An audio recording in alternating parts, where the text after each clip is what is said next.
May kakalikutin ulit tayo guys, isang concert na amplifier, EB702.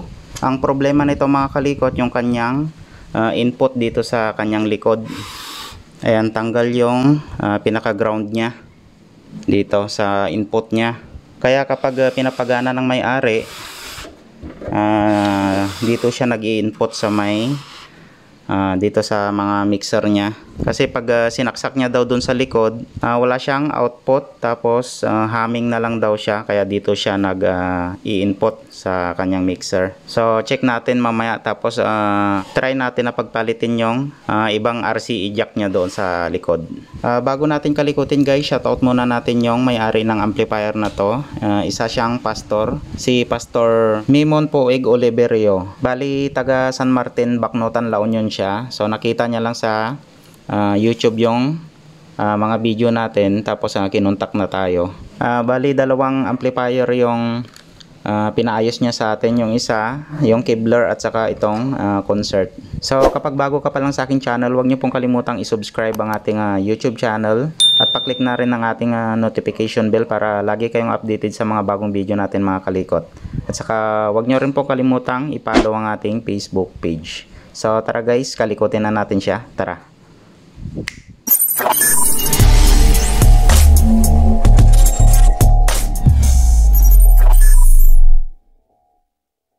Bali nabuksan na natin siya mga kalikot. So yung pinaka ground niya yung natanggal. Ito. Bali 6. Check natin kung may mga RCA pa tayo na ganyan.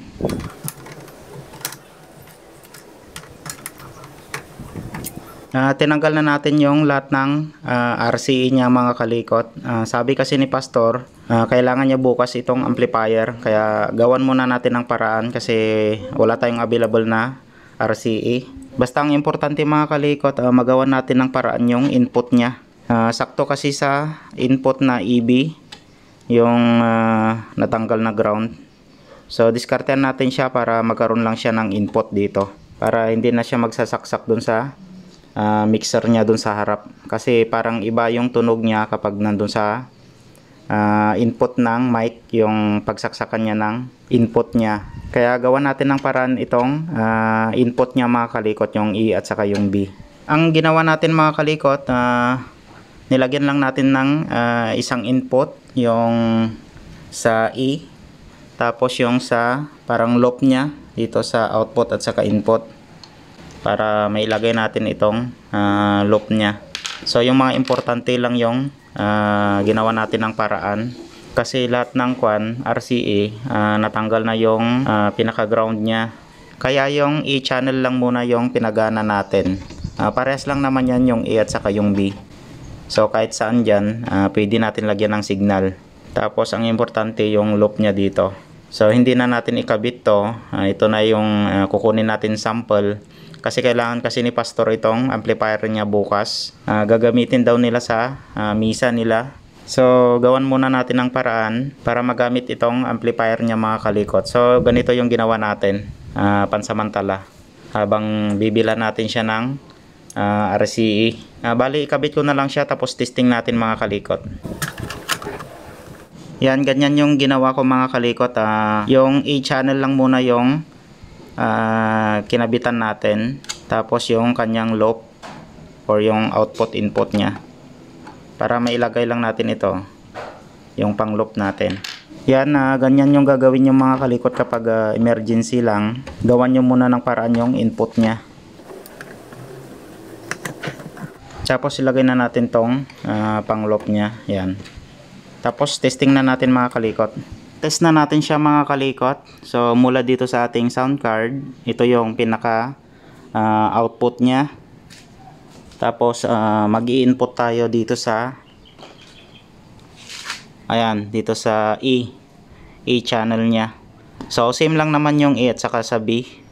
Kaso nga lang yung RCA na binaklas natin hindi tugma dito sa sa input niya. Yan.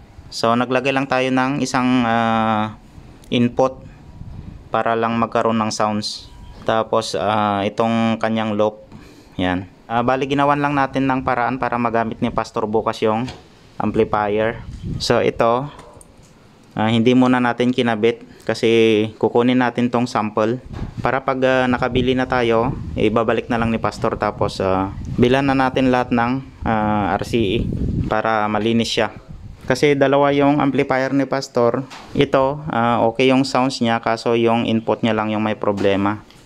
Tapos yung isang amplifier niya naman totally na walang sounds pero may power siya. Siguro may problema sa kanyang mga power transistor. So test na natin siya mga kalikot. Kapag nagpapasounds kayo mga kalikot, bago nyo i-power yung isang amplifier, check nyo muna yung mga volume control nya, lalo na yung master volume nya. Kailangan naka 0-0 siya bago natin i-power on. Yan, power na natin. Nag-tick-tock na yung relay nya. Lagyan natin ng music. Nilagyan na natin siya ng music through Bluetooth dito sa ating sound card. Volume na natin. Ayan guys. So may input na siya.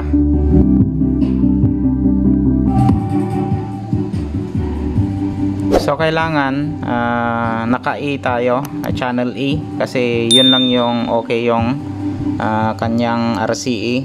Kasi kapag D siya, sira yung kanyang B channel, sira yung kanyang RCE, yung ito. So ginawan lang natin ng paraan, yung E channel lang muna yung pinagana natin. Pero yung kanyang left and right na channel, okay naman mga kalikot. Check rin natin mamaya, ilipat natin sa ibang channel ng speaker, yung pinagsasaksakan ng speaker. Yan, so kailangan naka E siya, channel E. Yan.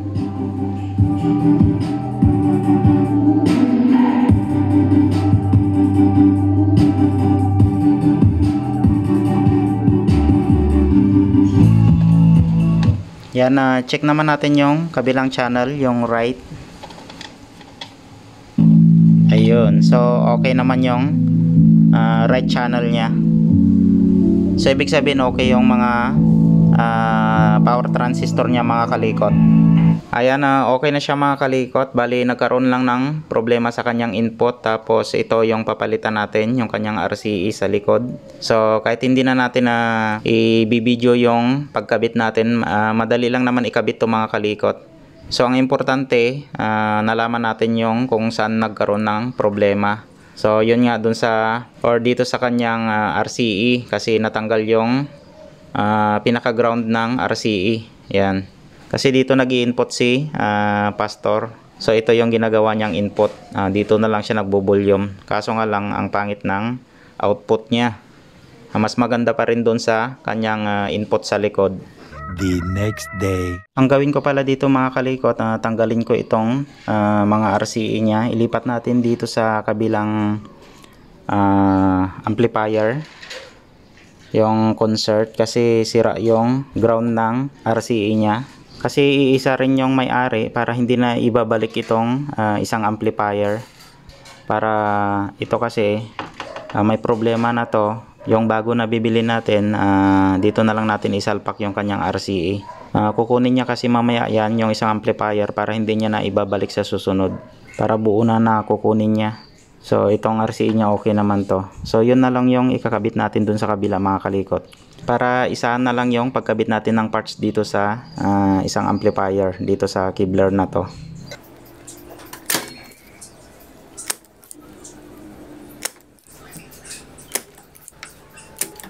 Nabaklas na natin yung mga RCE mga kalikot. Bali nagbutas tayo dito para isalpak na lang natin tong anim-anim na RCE para buo siya, kaysa sabilan pa natin to ng RCE saka natin ikabit dito. So doble trabaho tayo, tapos ibabalik pa niya itong amplifier na isa. Kaya kinuha natin tong RCE niya dito para isalpak na lang natin dito.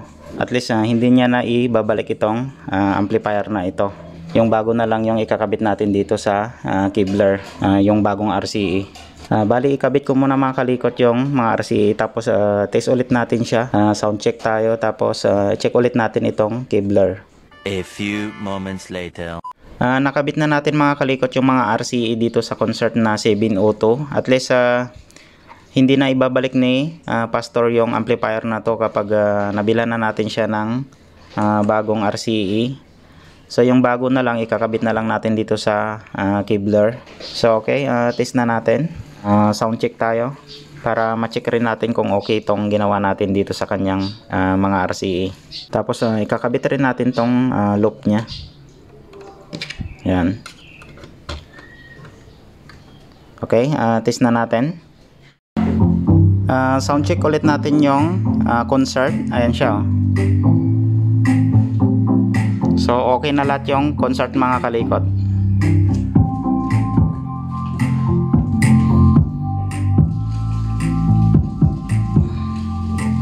Check natin sa ibang channel or sa right channel nya. Ayan. So check natin lahat. Ayan. Tapos dito.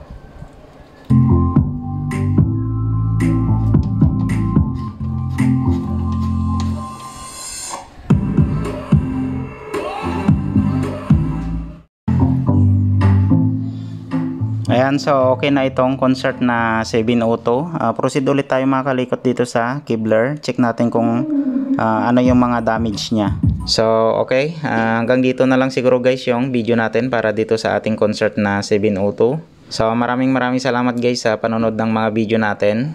Sana makatulong ulit tong video na to sa inyo mga kalikot. Kapag bago lang po kayo sa aking channel, huwag nyo pong kalimutang isubscribe ang ating YouTube channel at paklik na rin ang ating notification bell para updated kayo lagi sa mga bagong video natin mga kalikot. At saka huwag nyo rin pong kalimutang i-follow ang ating Facebook page. So muli, maraming salamat. Ingat kayong lahat and God bless sa ating lahat mga kalikot. Bye bye.